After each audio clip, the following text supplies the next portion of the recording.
Last month, the Government Accountability Board created a policy to allow single-signature recall petitions that would be distributed online, and also to allow voters to use student IDs with address stickers at the polls.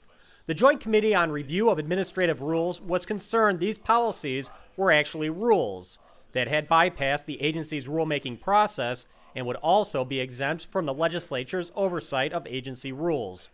After a circus show during a hearing last week, the GAB was back at the Capitol on Thursday for another round with the committee. Republicans on the committee were prepared to force GAB to write emergency rules that would then be subject to legislative and gubernatorial oversight.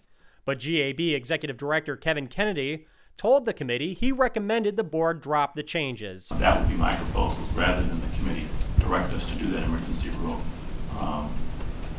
You look to see how the board is going to respond to the staff recommendation. Representative Hebel stated he believes the GAB felt pressured by the legislature to back down. Administrators and policymakers are always going to have some level of tension between them, and that's our role to try and work those things out. I don't see myself as catering as much as it is to say, how do we make the policies work that have been in place in practice, recognizing the changes. I'm introducing a bill that, with the co-chairs today, to take GAB, the Government Accountability Board, out of the auspices of emergency rules, and that it operate as it was intended to be by this legislature, as an independent body above politics and above partisan behavior.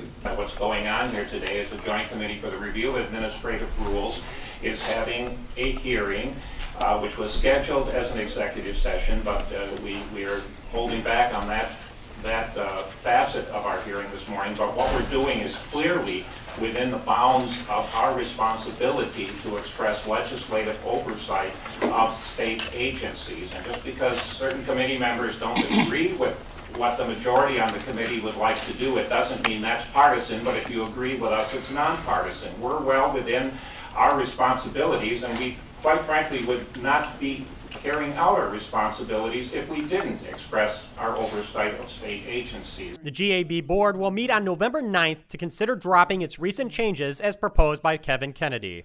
For the MacIver Institute, I'm Bill Osmolsky.